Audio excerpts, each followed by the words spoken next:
na ako. Darating na si Bianca. Siya nang bahala sa'yo. So, hindi mo nga pinagsisisihan? Kung ganun, hindi pa ako tapos sa'yo. Dahil sisiguraduhin ko na pagsisisihan mo na hindi ako pinili mo.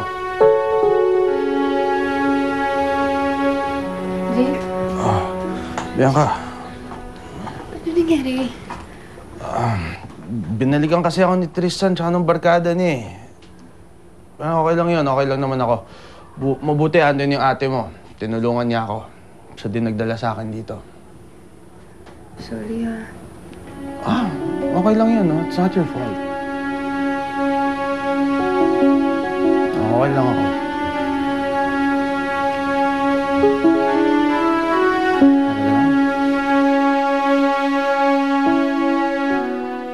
I want you to find that boy. Sir, ano po bang gusto niyong gawin ko ron? Kunin mo lang yung address. Gusto ko siya makausap. Sir, yun lang po ba?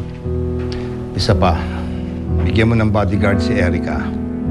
I wanna know her every move. Okay po, sir. Sige po.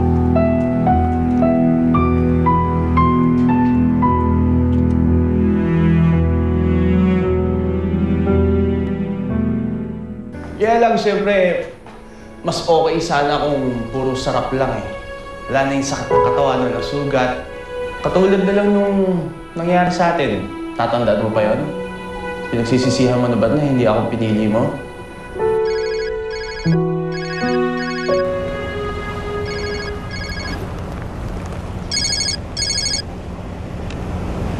Hello, Jaime. Bakit ang tagal mo sumagot? Sorry. Umiiyak ka ba? Hindi. Pauwi na ako.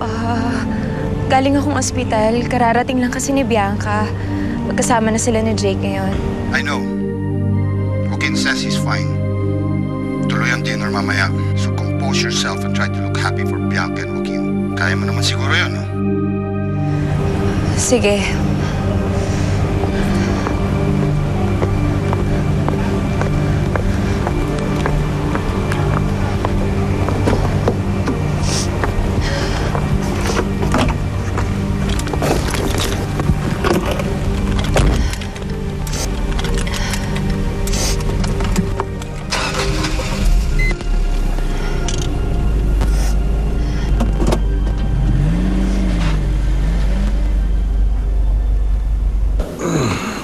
Dahan. Okay na. Sige. Thanks. Sigurado ka ba okay ka lang? Hindi naman nila ka na puruan eh. Buti na lang dumating yung ate mo agad at naawat sila. Kung hindi, malamang nasa ICU ako ngayon.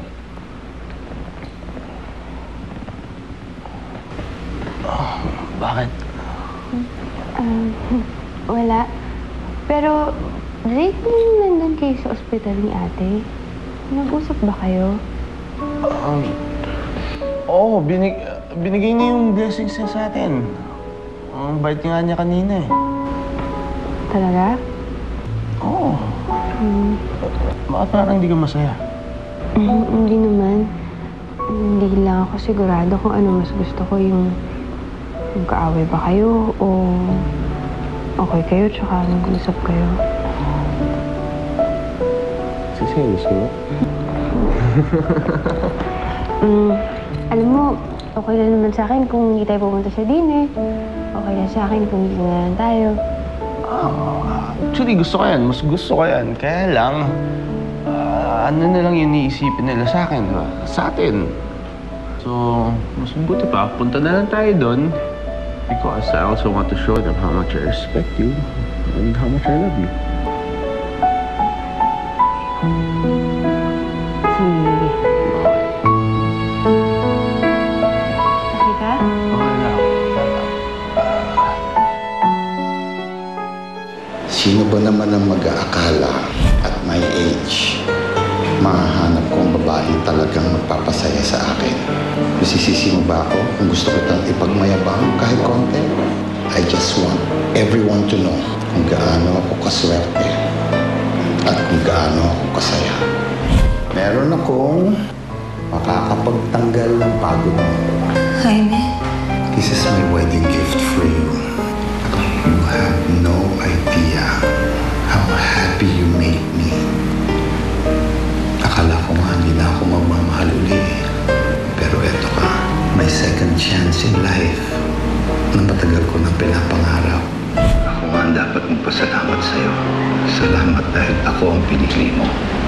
Aaminin ko, hindi ko na alam kung ano talaga ang nararamdaman mo para sa akin. But now I'm sure, mahal mo rin ako. Patutunayan ko sa'yo na hindi ka nagkamali sa desisyon mo. Hindi mo pagsisisihan na akong pinili mo.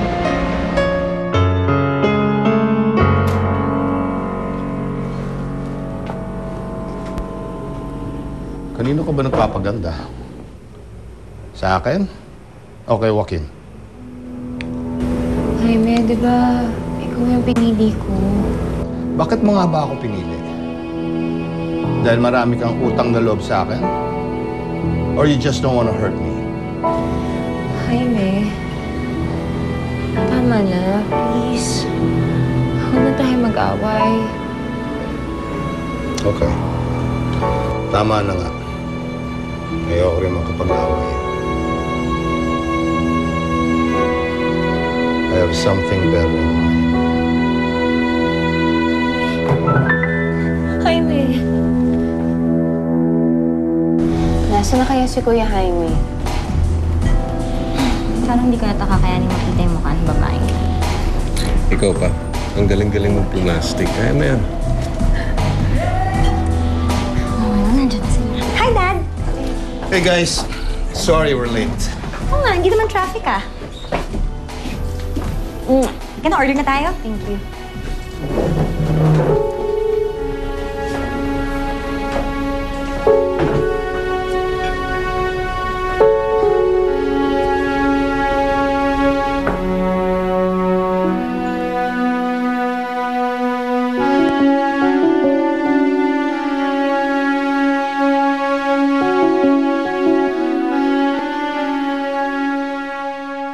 Si Daddy D